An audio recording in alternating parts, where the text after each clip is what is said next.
These days, it seems there's a new high-tech name for everything, and ergonomics is just one of the many terms you've probably heard. Ergonomics is the science of adapting a job to the person rather than forcing a person to fit the job. It addresses the prevention of work-related injuries, and that's especially important in the healthcare industry. Working in healthcare can be stressful. With new procedures to learn, time-critical decisions to make, and long hours, work can take its toll. Let's focus on safe ways to work efficiently, more effectively, ways to handle your workload before it handles you. All it takes is a few changes in the way you go about your day. Most of us are aware of the importance of staying healthy and strong. So why, at the end of our shift, do we complain about aches and pains? Your back is a good tool for measuring your work routine. A couple of long days on your feet or sitting in a chair, and your back is the first to know. Unfortunately, for many of us, it seems to go along with our job. We figure back pain is something we just have to live with.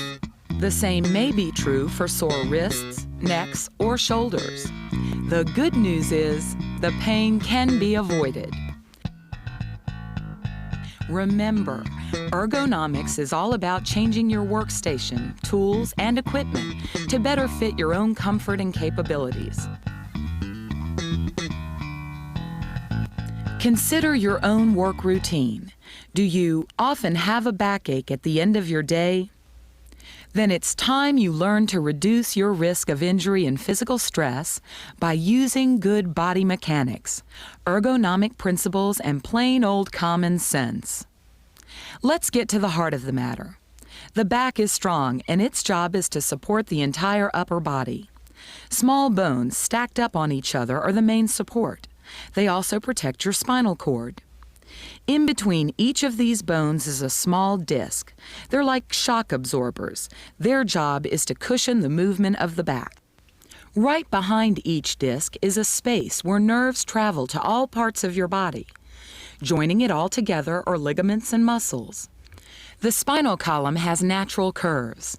Note the cervical curve at your neck turns slightly inward, the thoracic curve at your upper back slightly outward, and your lumbar curve at the lower back further inward. Learning to maintain these natural curves by keeping your head and shoulders aligned with your hips will keep your back in a neutral position. To put it simply, that's good posture. Good posture may be a challenge depending on your job. You may have to hold your arms up slightly for long periods. Repeat the same movements throughout the day, or sit in an awkward position. These potential stresses could lead to a cumulative trauma disorder, also known as a repetitive strain disorder. The most common cumulative trauma disorder, though, is carpal tunnel syndrome. Carpal tunnel syndrome can affect your wrists and fingers and may be caused by repetitive motions such as cutting and typing. To avoid these painful conditions, pay attention to your body's warning signs, such as numbness or tingling in the arms or hands, weakened grip, swelling or change in skin color. Some work routines may seem simple to you, but there may be more going on with your body than meets the eye. If you're feeling the effects of work stresses, no matter how small, find other ways to perform repetitive tasks. Reorganize your work area or switch to tasks that use different motions. Computers have become a big part of our jobs, and though they may make it easier in some respects, ergonomically they can make it tougher. If you're using a keyboard, place it so your wrists are straight and your arms are resting at your sides. Relax your arms and shoulders, keeping elbows at right angles and elbows to fingers in a straight line. Try using padded wrist rests when typing. Never type with a turned head. Keep your work straight ahead at eye level. Using a copy holder might help.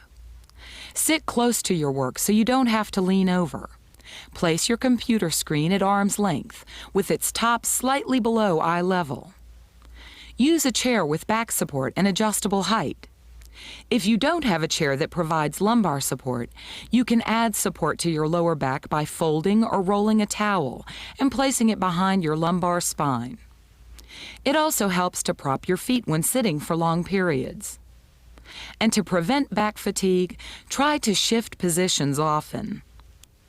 It may seem like a simple thing, but get in the habit of paying attention to how you sit down. Back up to the edge of the chair, so with one leg you can feel the chair behind you. Steady chairs with wheels by holding the top of the chair without twisting. Bend at the hips and knees and lower yourself in a controlled manner. If your chair has armrests, don't reach back for them, just extend your arms down until you feel them. Now slowly sit down. There's also a right way to get up again. Slide to the front edge of your chair. Put one foot slightly in front of the other. Lean forward to protect the neutral position of the spine. Now stand upright and take a small step. Chances are, even if you're sitting down on the job, you're still doing a lot of moving around. So be careful. Anytime you turn your entire body, slowly. Keep your hips and feet pointed in the same direction. Move your body as a whole unit. Remember good housekeeping to avoid trips or falls. Purse straps or loose files left on the floor will create a safety hazard for you and your coworkers. Whatever your task, remember to reduce work fatigue to your neck, shoulder, and hand muscles by taking frequent rests, if only for a few seconds at a time. At first, this may be easier said than done. Your job may involve transferring patients from one surface to another. Do you routinely lift patients? Then you should apply ergonomics by evaluating how you can adapt the workplace and equipment to better fit your transfer task. Consider your own height and weight, as well as the patient's. Make this the first thing you do before each lift. When you're preparing to move your patient from a wheelchair to a bed, be sure the wheels are locked. Watch for any obstacles, such as chair leg rests and bed rails. Before beginning, explain the plan of action to the patient. Lower the bed.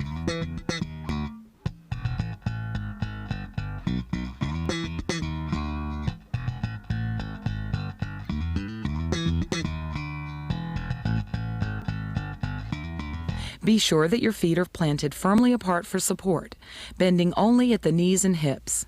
Maintain a neutral spine position. Help the patient come to a standing position by rocking him gently. The patient can help by pushing off the arms of the wheelchair as they stand. As you turn your patient, do not twist your back. Instead, keep your back in a neutral position as you turn your entire body. After sitting the patient down, gently lift their legs around to help them lie down. When performing a proper lift from a flat surface to a wheelchair, you'll use a similar procedure. Remember, first plan the lift. Explain your plan to the patient and anyone assisting you. It's critical to use good ergonomics. Bring the wheelchair as close as possible to the surface you will be moving the patient from, and be sure to lock the wheels.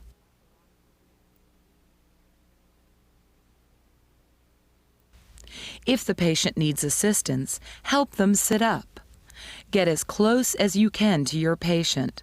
Use your arm and leg muscles, not your back, to bring the patient upright. If they're able, have the patient assist you by pushing against the surface with their feet and elbows. Then swing their legs around to the side of the table. If the patient needs to hold on to you, the best place is your waist. Never let them wrap their arms or hands around your neck. Remember your posture. Keep your head, shoulders, and hips in line. Bend your knees, not your back, and use your leg muscles for the lift. Pivot your entire body in the direction you want to go. Turn smoothly. Never jerk or twist. That's a safe lift. When sitting the patient back down, have them step back and feel the wheelchair with the back of their legs. As you lower the patient into the wheelchair, remember to bend at the knees. Have them bend their knees as they reach down for the armrests. Now help them sit down all the way and scoot back into the chair. Remember to release the wheel locks after the patient is sitting comfortably, and to stand directly behind the wheelchair before gently pushing. If the patient is too big, unable, or unwilling to assist you in the move, be sure to get help for the sake of you and your patient. You can also take advantage of lifting devices. These may include sliding boards, transfer belts, gait belts, draw sheets, and whole-body mechanical lifts. Let's take a closer look at good ergonomics when moving a patient from one horizontal surface to another, such as from a gurney to a bed. First, assess the situation and discuss your plan of action with the patient and those assisting in the lift. Bring the gurney as close as possible to the bed, making sure the surface you're moving to is slightly lower. Remember, changing your workplace to better fit your task will prevent injuries. Lock the gurney wheels. Work is a team. It will make the transfer easier for everyone concerned. Now, give yourself a good base of support. Stand with both feet planted firmly on the floor. If using a draw sheet, first slide the patient to the edge of the gurney and make this your resting point. You can also use a sliding board to move them safely and efficiently. You may find it comfortable to put one knee up on the surface to avoid reaching as you move the patient. Never jerk or tug at the sheet. Never try to hurry. Smoothly slide the patient from the edge of the gurney to the bed. Sometimes the unexpected may happen. Your patient may faint or start to fall. Don't try to hold them upright. Instead, use your legs and not your back to control them. Pull them close to your body and slide them gently down your leg to the floor. You'll want to practice the same principles of ergonomics and good body mechanics whether you're lifting patients or objects. They can help you avoid painful occupational injuries. Think about the task before you begin, adapting the workplace and equipment to the task, and plan where you're going. To manually lift objects that are below your chest level, stand with your feet apart. Plant them firmly under your hips.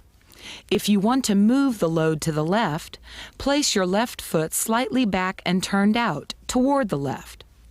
Tighten your stomach muscles and bend at the knees. You may also need to kneel down on one knee to get as close as possible. In the half-kneeling position, you've got a wide base of support. Put all of your weight on the front part of your foot and the knee. Hold the object securely, using both hands.